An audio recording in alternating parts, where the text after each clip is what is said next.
예, 오늘 지금 이 시간에는 무한 패자 부활의 은혜, 뭐 이름이 좀 거창하죠. 네, 무한 패자 부활의 은혜라는 제목으로 함께 하나님 말씀을 듣도록 하겠습니다. 이 코로나19가 이제 끝나면서 옛날만큼은 아니지만 여전히 배달 음식을 시켜 먹는 분들이 많이 계신 것 같아요. 배달하는 사람 그림도 있는데 여전히 이렇게 배달하는 분들도 많습니다. 배달하는 사람들 얘기를 들어보면요, 내가 어느 음식점의 음식을 받아서 어디로 배달 갈지를 다 고를 수 있다고 하더라고요. 옛날에는 중국집이면 중국집, 뭐 통닭집이면 통닭집 이렇게 딱 이제 배달하는 사람을 따로 뒀었는데 이 배달료가 더 저렴했던 옛날을 기억하시고 그리워하는 분도 많이 계신 것 같아요. 제가 이제 드릴 얘기는요, 이 옛날 음식점마다 그 배달 알바를 썼던, 좀 배달료가 저렴했던 그 시절의 얘기입니다. 한 학생이 이 부모님 몰래 배달 아르바이트를 했대요. 치킨집 배달이었는데 오토바이를 걸리면 안 되는 겁니다. 그래서 이제 어떻게 했냐, 머리를 썼죠. 오토바이를 치킨집 앞에 대놓고 집에는 이제 걸어오는 거였습니다. 정말 이렇게 철저하게 조짐을 한 거예요. 그래서 어떻게 잘 걸리지 않고 잘 피하고 있었습니다. 근데 어느 날 주문이 들어왔어요. 배달을 가야 되는데 주소를 보고 깜짝 놀란 겁니다. 네, 바로 자기 집이었던 거예요. 네, 이때는 그 결제도 미리 못 하잖아요. 이게 미리 만나서 무조건 이제 현장 결제였기 때문에 이게 뭐 음식을 문 앞에 두고 가면 돈을 못 받으니까 그럴 수도 없고, 이 학생이 이제 계속 고민을 했습니다.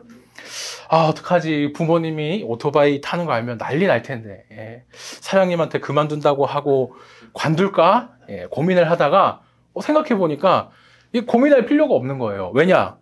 자기는 헬멧을 쓰고 있고, 아무 말 안 하고 돈만 받고 돈만 주면 되니까, 내가 난지 어떻게 알아? 이러면서 이제 헬멧을 쓰고 그 치킨 배달 갔습니다. 어떻게 됐냐?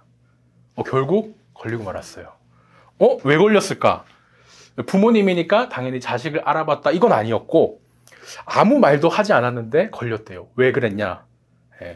원래 치킨 배달 오면 이렇게 띵동 누르고 이렇게 배달해서 해야 되는데 예상이 되죠? 자기 집이니까 아무 생각 없이 비밀번호 치고 들어가고요. 그러니까 그 안에 있던 사람들은 당신 누구야? 이렇게 되지 않겠어요? 그 습관이 참 얼마나 무서운지, 그 습관 때문에 이런 실수가 일어나고 또 잘못이 일어난 것 같습니다. 이게 참 재미있는 이야기인데요. 저희가 또 이 이야기에서 느낄 수 있는 것이 있죠. 뭐냐? 바로 너무 당연한 게 무섭다는 거. 몰라서 실수하고 잘못하는 것도 많지만 이렇게 너무 익숙한 것 때문에 실수하게 되고 잘못하게 되는 것이 분명히 있다는 겁니다. 뭐 운전할 때 뭐 얘기를 하다가 아니면 다른 생각을 하다가 정신 팔려서 늘 왔던 곳이랑 다른 곳으로 가야 되는데 맨날 가던 곳으로 그냥 아무 생각 없이 가버리는 이런 일도 많이 일어나는 것과 같죠. 그런데 이렇게 습관이 말씀드린 대로 뭐 집 들어갈 때 비밀번호 누르거나 운전할 때 길 잘못 가는 거나 이 정도 수준이면 괜찮을 거예요. 그런데 오늘 말씀에는 이 습관 때문에 정말 피를 본, 하나님께 크게 혼나는 사람들이 있습니다. 뭐 혼나는 수준이 아니죠. 너는 이제 하나님 백성 아니다, 내 백성 아니다, 언약 파기 이야기까지 나올 정도로 상황이 좀 심각합니다. 누군지는 다 아시죠? 이스라엘 백성들 이야기입니다. 하나님이 지금요, 이스라엘 백성들 때문에 정말 화가 나셨어요. 뭐 한두 번도 아니고, 뭐 죄를 짓고 또 짓고 하니까 뭐 할 말은 없지만, 이 지도자인 모세가 이제 하나님께 용서를 구합니다. 그렇게 이제 하나님과 죄인인 백성 사이에서 이 화해시키려고 하는 것이 이제 오늘 본문이고 모세가 드린 기도입니다. 저희가 이제 계속 묵상집 그 본문을 따라서 신명기 말씀을 이제 보고 있어요. 신명기 말씀이 이제 어땠습니까? 이 모세와 백성들이 요단강 동쪽에 서 있는데, 이 동쪽에서 요단강을 건너기만 하면 바로 가나안 땅으로 들어가는 그 코앞에 있습니다. 모세는 나는 못 들어가지만 이 자녀들은 가나안 땅으로 들어가 살게 되는데 내가 이 자녀들에게 무슨 말을 해줘야 될까? 무슨 말이 제일 필요할까? 이 생각으로 고별 설교이자 또 유언으로 이 성경을 또 성령님께서 이렇게 기록하셨습니다. 오늘 본문까지, 그래서 이 모세는 지금까지 계속 이스라엘이 얼마나 그 죄 짓는 버릇이 고약한지 지적을 하고 있었어요. 백성들도 처음에 이 지적을 이제 달게 봤죠. 그런데 이렇게 우리가 나쁜 사람이야 이제 회개도 했는데 정말 이게 계속 그런 잔소리나 지적을 듣는다고 생각해 보십시오. 모세가 강하게 지적할 때는 이 듣는 백성 입장에서는 기분이 나쁠 수도 있겠죠. 나빠지기 이제 시작을 합니다. 이제 더욱이 이제 나이 많은 할아버지가 표현을 하자면 나이 많은 할아버지가 이 젊은 사람들에게 자기 조상 욕을 하고 흉을 보고 또 부모를 막 욕한다고 생각해 보십시오. 막 너희 뭐 부모님이 이랬고 저랬고 죄를 지었고 이렇게 들리기 때문에 백성들이 내가 뭐 그 죄 내가 지었습니까? 아니면 뭐 우리가 그렇게 죄 짓는 버릇이 나쁜 사람이니까 우리가 그 정도로 나쁘지는 않습니다 하고 속으로 이렇게 우리 요즘 젊은 사람들이 생각하는 대로 그렇게 생각했을지도 모르겠어요. 모세도 이런 분위기를 당연히 느꼈습니다. 그래서 이 백성들의 입을 이제 닫게 할 강력한 사건을 제일 먼저 하나를 얘기를 하죠. 뭐냐? 바로 시내산에서 있었던 금송아지 숭배 사건입니다. 뭐 이 사건 말고도 얼마든지 또 많은 사건이 뒤에도 나오고 예를 들 수도 있었는데 뭐 다른 사건으로 또 얼마든지 뭐 말할 수 있었을 겁니다. 여러분 스스로 얼마나 여러분이 죄 짓기 좋아하는 습관이 있는 사람인지 아니면 죄를 잘 짓는 사람인지 생각해 보세요 말할 수도 있지만 성경과 또 모세는 이 사건을 딱 정한 거예요. 왜 그랬을까? 1592년에 조선이 일본에게 침략을 당했죠. 조선과 명나라, 일본이 함께 다 이렇게 전쟁을 하는데 중간에 이제 끝내려고 협상을 한번 한 적이 있어요. 근데 일본이 이제 말도 안 되는 조건을 해가지고 그 협상이 깨지고 다시 이제 정류재란이 일어났습니다. 명량해전이 이 정류재란 안에 있는 거죠.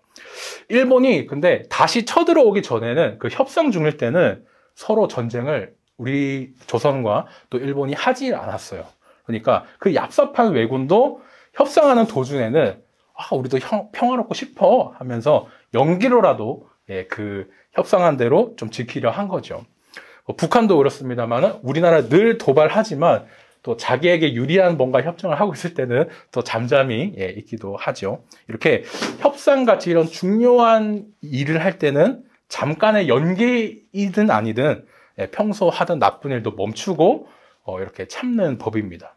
근데 이 이스라엘 백성을 보십시오. 하나님이 십계명을 주시겠다고 할 때 어떻게 했었냐면 우리가 직접 하나님께 그 말씀을 들으면 우리 하나님 영광이 너무 크신 분이기 때문에 우리가 죽을지도 몰라. 그러니까 모세님이 가서 우리 대신 그 말씀을 받아주세요. 그 부탁으로 모세가 이제 시내산으로 올라가서 율법을 이제 받으러 올라갔던 겁니다. 근데 이렇게 모세가 대표로 지금 하나님과 언약을 맺고 있는데 그때 바람을 핀 거죠. 금송아지를 우상 숭배한 겁니다. 자기네들이 대표로 하나님께 말씀 받아주세요 보내놓고 그 40일을 못 참아서 우상 섬기는 딴짓거리를 했다. 이 정말 제대로 하나님을 믿고 그 믿음을 지켰을 것 같다면 이때 지켰어야 됐는데 하나님이 언약을 맺는 그때 오히려 투덜대는 이스라엘 백성들이 또 결국에는 우상 숭배를 했던 그런 모습을 보여줍니다. 저는 결혼할 때가 좀 생각이 나는데요. 결혼 예배를 이제 저희가 드렸는데 너무 긴장을 해가지고 다른 건 막 기억도 안 나고 앞에 이제 주례 목사님 계시고 옆에선 신부밖에 안 보였던 그 기억이 납니다. 나중에 나 결혼했어 라고 예전에 이제 사역했던 이제 동생이라기보다는 이제 제자에게 얘기를 했더니 당연히 알죠. 그 결혼식장에서 저랑 인사했잖아요. 그러는 거예요.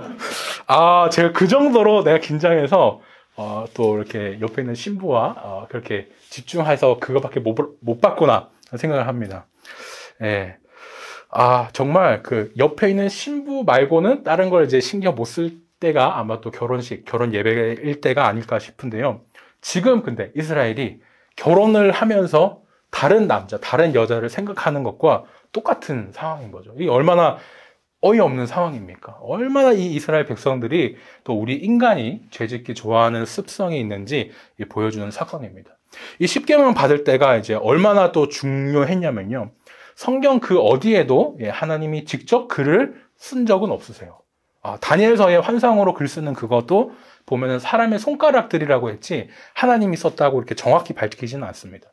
하나님이 직접 글 쓰고 그거를 또 줬다 하는 거는 이 십계명 사건이 이제 유일한 거죠. 모세도 이 말씀을 받아오는데 40일 동안 진짜 딱 하나님만 바라보면서 아무것도 안 먹고 물도 안 마시고 그렇게 이제 그 말씀을 이제 받아왔습니다. 그렇게 이제 말씀을 받던 마지막 40일째에 하나님이 그러는 거예요. 너는 지금 속히 이 산에서 내려가라. 모세가 이제 하나님 말씀을 들은 즉시 따르기 때문에 사실 그냥 이 산에서 내려가라고 해도 속히 그 일을 했을 겁니다. 그런데 굳이 또 하나님은 이렇게 속히 이 말씀을 이제 하시면서 그 긴박함이 저희에게도 이제 느껴지죠. 그리고 또 이제 백성을 부르는 말이 바뀌어요. 원래는 내가 이끌고 나온 나의 백성, 내가 이집트에서 데려 나온 나의 백성이라고 얘기를 하는데 지금 보니까 네 백성, 네가 데리고 나온 너의 백성, 모세 너의 백성 이렇게 얘기를 하는 거예요. 말 안 듣는 자녀를 두고 부모님들이 서로 누굴 닮아서 그래 그렇게 얘기를 하죠. 아빠는 아유 누굴 닮아서 자기 엄마랑 똑같네. 그러고 반대로 엄마는 아유 자기 아빠 닮아서 똑같네 이렇게 얘기를 합니다. 정말 사랑스러울 때는 우리 딸이고 우리 아들이고 보기 싫을 때는 너의 딸 너의 아들이 되는 것이죠. 딱 이겁니다. 지금 네가 데려고 나온 너의 백성. 모세가 느끼죠. 지금 예산일이 아니다. 뭔가 지금 큰일이 났다. 모세가 생각하고 정말 말씀대로 급하게 속히 내려갑니다. 근데 그냥 뛰어갈 수가 없어요. 왜냐? 돌판 2개를 들고 가야 되거든요. 왜 굳이 2개냐? 하나님 주신 율법이 지키기 힘들고 너무 많아서 그렇진 않았고 계약을 할 때 똑같은 계약서를 저희가 2장을 쓰죠. 하나는 당신이 가지고 내가 가지고 똑같은 내용이 적힌 돌판이 2개였다 이렇게 신학자들이 얘기를 합니다. 그 두꺼운 돌판 이제 2개를 들고 내려보니까 난리가 난 거예요. 난리가. 산 밑에서부터 이제 소리가 올라오는데 막 시끄러운 노랫소리가 들려옵니다. 금송아지를 만들어 놓고 이게 바로 우리를 애굽에서 이끌어내는 하나님이다 이러면서 예배도 아니고 이상한 그런 우상 숭배를 하고 있어요. 모세가 이걸 보고 너무 화나죠. 그래서 다 아시지만은 그 돌판을 어떻게 깨버립니다. 백성들이 이제 죄를 지었고 이제 하나님과의 언약을 깨어버렸으니까 이제 그거를 정말 돌판을 이제 깨어버린 거죠. 도저히 이럴 수는 없다 싶어서 하나님이 주신 말씀을 백성에게 공개하지도 아니면은 또 확인시켜 주지도 않았는데 그것을 무효화시켜 버립니다. 그리고 다시 금송아지를 없애고 나서 40일 금식을 이제 2번째로 하게 되죠. 처음과는 좀 다릅니다. 처음에는 율법을 받기 위해서 이제 금식을 했었는데 이번에는 지금 하나님이 너무 화나니까 그 하나님을 좀 달래고 하나님이 너무 화나서 이스라엘을 죽이려고 하시니까 또 그 제대로 지도자 역할을 못한 아론도 이렇게 하나님이 이제 벌을 주려고 하시니까 용서해 주십시오, 살려 주십시오 하고 기도를 한 거였습니다.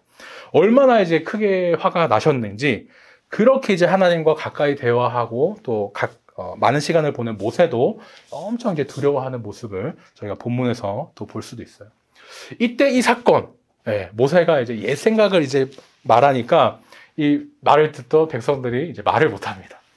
그런데 또 여기서 더 나가는 거예요. 백성들이 얼마나 죄를 많이 지었는지 죄 짓는 습관이 있는 죄인인지 말하면은 사실 끝도 안 나겠죠. 오늘 설교도 끝이 안 날 겁니다. 하지만 모세는 대신 대표적으로 이 사건 4가지를 말하면서 우리 맨날 죄 짓진 않잖아요. 내가 그 정도로 죄인은 아닙니다. 이렇게 말하는 백성들의 생각을 확실하게 완전히 이렇게 바꿔놓습니다. 사건을 이제 4가지 정도 얘기하는데요. 첫 번째로 이제 다베라에서 백성들이 하나님을 원망했다가 하나님이 불로 진영 양끝을 태우신 적이 있습니다. 모세가 기도해가지고 이제 잠재웠죠. 왜 원망했냐? 학자들은 이제 물 때문이겠다 생각을 하는데 이 성경은 또 의도적으로 이걸 기록을 안 해놨어요. 왜냐? 백성들이 이유도 모르고 또 그저 남들 따라 원망했다는 또 그런 의도도 담겨 있다는 것을 저희가 알 수 있죠. 2번째에서 마사에는 이제 마실 물이 없다고 이제 정확하게 나오고 그렇게 불평을 하는데 이때는 또 하나님이 어떤 벌도 내리시지 않고 물을 주셨습니다. 3번째, 기브롯 핫다와에서는 맨날 우리 만나만 먹는다고 그렇게 불평을 또 했죠. 이후에 이제 하나님이 또 메추라기 고기를 또 먹게 해주셨습니다. 근데 이때 또 대신 지은 죄로 많은 사람이 죽었죠. 이 기브롯 핫다와라는 뜻이 표시된 무덤이라는 뜻입니다. 이 무덤을 이제 크게 해놓고 딱 봐도 알 수 있게 만들어 놓은 이 이름도 이렇게 지어놨습니다.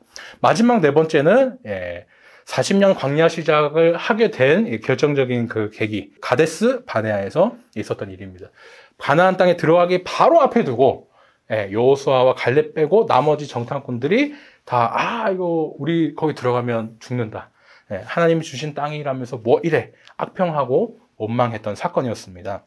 이 다 된 밥에 이제 재를 뿌리면서 이걸로 이제 40년 동안의 광야 시작을 하게 된 사건이죠. 이렇게 모세가 쫙 얘기를 이제 하는 겁니다. 모세는 이제 백성의 죄를 이제 더 깨닫게 하려고 더 세게 얘기를 하는 거예요. 내가 너희를 알던 날부터 너희는 늘 하나님께 죄를 지었었어. 이렇게 얘기를 하죠.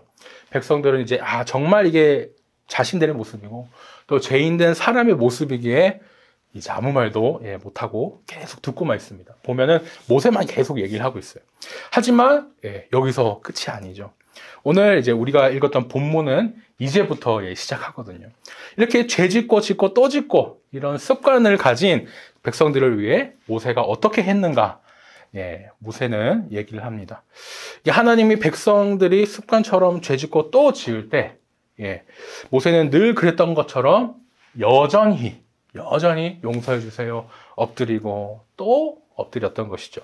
다만 이 신명기가 이제 모세의 유언과 같은 이제 말씀이기 때문에 모세가 이제 하나님께 엎드려 기도할 때 뭐라고 하면서 용서 받았을까 궁금하지 않습니까? 그 얘기를 이제 오늘 또 신명기에서 모세가 전해주고 있어요.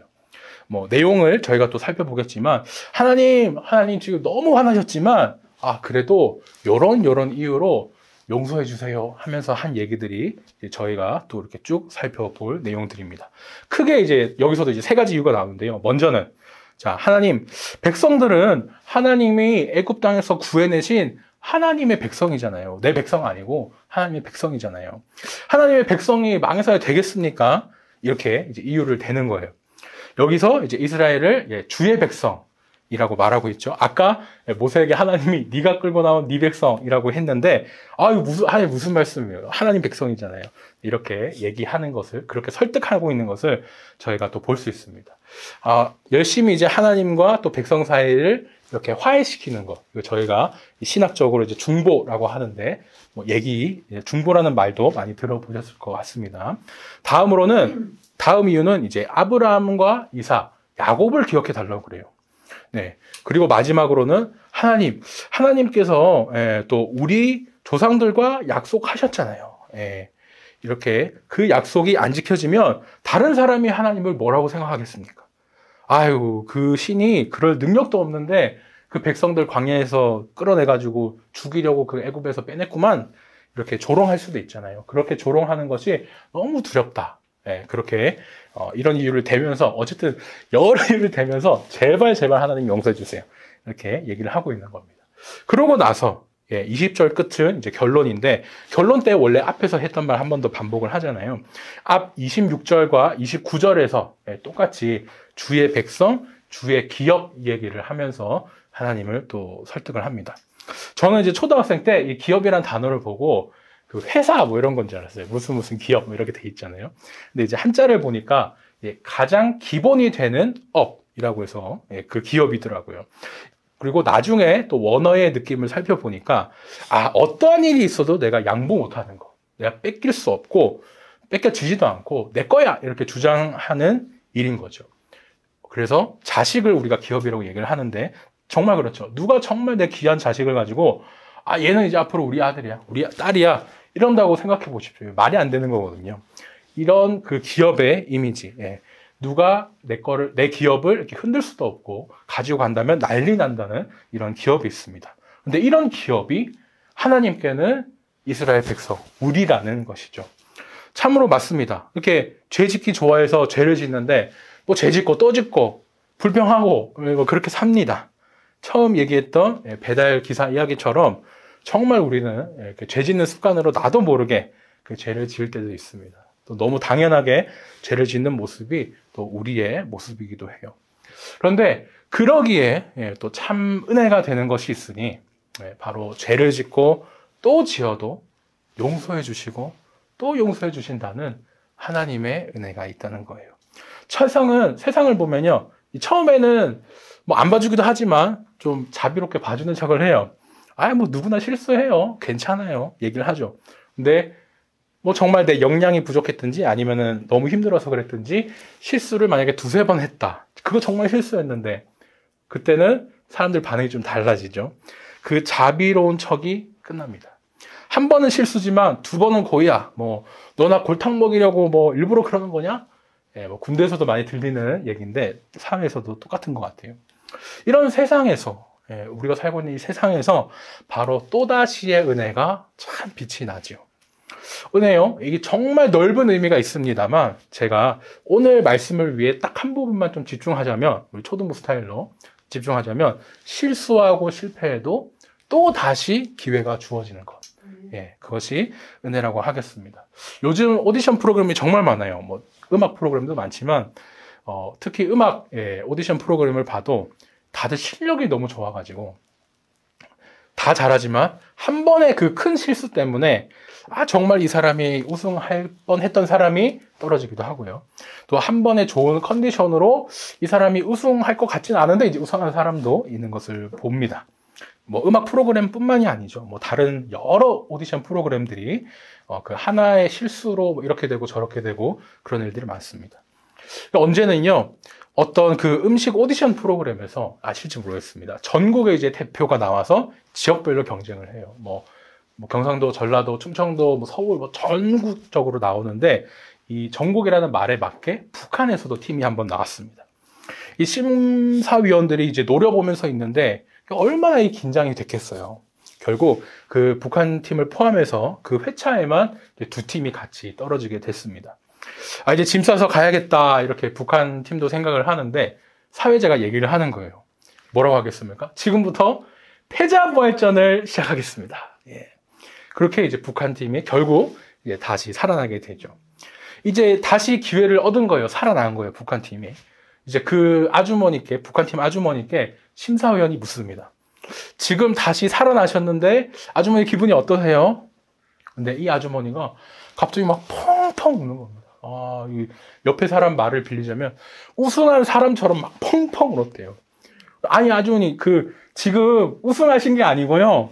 이게 그 패자 부활전에서 그냥 살아남으신 거예요. 왜 이리 우세요? 하니까 그 아주머니가 얘기를 해요. 북한은 떨어지면 끝이에요. 다시 기회를 주셔서 감사해요. 이렇게 하면서 다시 그냥 기회를 얻었다는 그게 그냥 너무 자기가 살던 세상과 너무 다르니까 기뻐서 이제 우셨던 겁니다. 뭐 실수하고 실패했다고 끝이 아니라 다시 한 번 더 기회를 얻는 것. 이 아주머니가 느끼셨던 것이 바로 아마 이 은혜의 맛보기가 아니었을까 생각합니다. 내가 살아난 것도 감사하지만 이런 기회를 주신 것 자체도 감사하다. 정말 모든 것이 감사하고 은혜인 것이죠. 그런데 이제 우리는 또 이렇게 한 번 더의 기회가 아니잖아요. 우리가 누리는 은혜는 어떻게 해요? 하나님이 주시는 것이고 또 그 은혜가 무한하기 때문에 무한 패자 부활, 오늘 설교 제목처럼 그 무한 패자 부활이라고 하겠습니다. 이스라엘 백성들이 얼마나 그 죄를 잘 짓는지 이것을 하나님은 반역하는 습성, 저는 이제 더 쉽게 죄 짓는 습관이라고 이제 좀 바꿨는데 정말 이렇게 그쵸? 죄 짓고 또 지음에도 모세라는 중보자를 통해서 그때는 하나님이 또 용서를 해주시고 다시 또 다시의 기회를 주셨으니 참 얼마나 감사한지 모릅니다. 그런데 우리는 더 좋죠. 신약의 시대에 모세보다 더 훌륭한 중보자, 우리 예수 그리스도가 계십니다. 얼마나 감사합니까? 모세처럼 돌아가시지도 않아요. 그래서 영원히 우리와 함께 하시고 또 지금도 성령님으로 함께하고 계시죠. 이 모세가 40일 금식한 거는요, 목숨을 건 일입니다. 하지만 모세의 삶 속에서 목숨을 또 잃진 않았죠. 나이를 드셔서 편안하게 소천하셨습니다.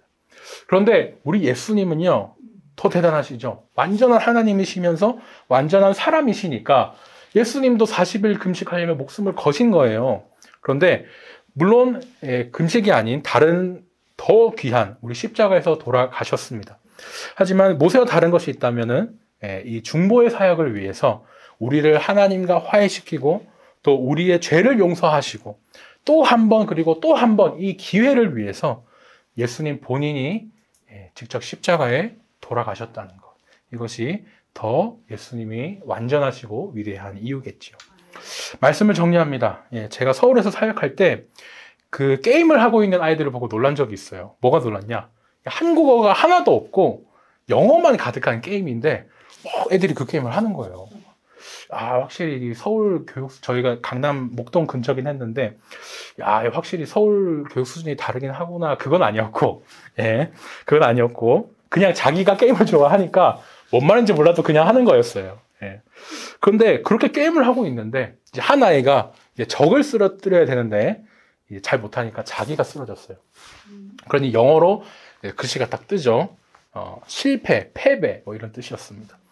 근데 그 아이가 이런 얘기를 하는 거예요. 아싸! 이러는 거예요. 저는 이제 그 뜻을 알잖아요. 이상하다, 이게 저게 좋은 뜻이 아닌데. 저는 졌다라는 그 뜻을 아니까 걔한테 물어봤습니다. 아니, 왜 좋아하는 거야? 이렇게 물어보니까, 걔가 그러는 거예요. 이 말이 뜨면요, 한 번 더, 게임 한 판 더 할 수 있다는 말이에요. 그 얘기를 하는 겁니다. 참 순수하죠. 이 실패라는 사실을 아는 저는 오히려 너무 이제 쉬운 영어 단어긴 했지만 어쨌든 그 단어를 아는 저는 실패네, 불쌍하네, 슬프겠네 생각을 했어요. 그런데 이 아이는 정작 또 다시의 기회가 있다. 나는 한 번 더 할 수 있어. 기뻐하는 거예요. 나에게는 다시 도전할 기회가 무한히 있고 나는 될 때까지 할 거고 나는 해낼 거고 또다시 다시 그 과정이 너무 재밌었네 봐요. 생각해보면 이 하나님이 찾으셨던 그 어린아이 같은 신앙이 정말 제가 봤던 그 아이의 모습이 아니었을까 생각합니다. 이스라엘 백성이 죄 짓고 또 짓는 모습, 사람의 모습이 그렇고 우리의 모습이 그렇지요. 하지만 그러니 하나님은 이런 우리의 연약함도 다 아시고 완전한 예수님을 보내주셨습니다. 이 완전하신 예수님 덕분에요, 우리는 실수하고 실패하고 해도 다시 또 계속 일어날 수 있습니다. 이제는 내가 막 뭔가 완벽해지려고 하기보다 예수님의 완벽함에 기대셨으면 좋겠어요. 나는 사람이고요, 실수하고 실패하고 또 그렇게 또 죄를 짓더라도, 물론 고의로 죄를 짓지는 않겠지만 당연히 우리 하나님은 이런 나의 연약함도 아시고 또다시 무한 패자 부활의 은혜를 주신다는 사실을 기억했으면 좋겠습니다. 이 작년에 우리에게 참 많은 일이 있었어요. 우리에게 다가올 미래에도 하나님은 아시겠지만 참 많은 일이 또 그 계획 속에 예정되어 있습니다. 가장 중요한 우리 신앙생활이 있을 것이고요. 또 다음으로 사업, 학업, 건강에도 또 우리가 알지 못하는 또 많은 일이 있을 것 같습니다. 이 모든 일이 만약에 잘 풀린다면 너무 감사한 일이죠. 하지만 이 세상을 살다 보면 또 제대로 되지 않을 때도 분명히 있지 않습니까? 낙심하고 힘들죠. 하지만 그때 저희가 오늘 함께 들은 말씀을 기억해 주시면 좋겠습니다. 다시 돌아갈 수 있다. 다시 할 수 있다. 다시 우리 믿는 성도에게는 예수님의 이 은혜가 있습니다. 바라기는 이 또다시의 은혜로 말미암아 하나님을 통해 무한 패자 부활의 특권을 누리시는 저와 귀한 우리 늘찬양 성도님이 되시기를 우리 예수님 이름으로 축원합니다. 기도드리겠습니다. 살아있는 하나님, 오늘은 우리가 무한 패자 부활의 은혜라는 제목으로 함께 하나님의 말씀을 들었습니다. 묵상 본문에 따라 신명기 말씀입니다. 영으로 이렇게 서로 각자의 자리에서 예배하다 이제 몸으로도 함께 모여 예배할 수 있게 해주셔서 감사합니다. 2023년 작년도 은혜로 보냈는데 이제 다시 시작하는 2024년도 우리에게 다시 또 그 은혜가 필요합니다. 그 다시의 은혜를 부탁했습니다. 잘 될 때는 잘 되게 되신 은혜를 기억하고 또 잘 되지 않을 때에도 또 다시 기회를 주시는 은혜를 생각하며 어떤 상황에서도 예수님을 믿으며 무한 패자 부활의 특권을 누리게 해주세요. 나에게 또 다시 기회를 주시기 위해 돌아가셔야만 했던 예수님 이름으로 기도드렸습니다. 아멘. 지금은 우리 주 예수 그리스도의 은혜와 하나님 아버지의 극진하신 사랑과 성령님의 감화 감동, 내주 역사 충만하심이 죄를 짓고 또 지어도 용서하고 용서하사 또다시 무한 패자 부활의 은혜를 허락받은 우리 귀한 늘찬양 성도 머리머리 위에 이제부터 영원까지 함께 있을지어다. 아멘.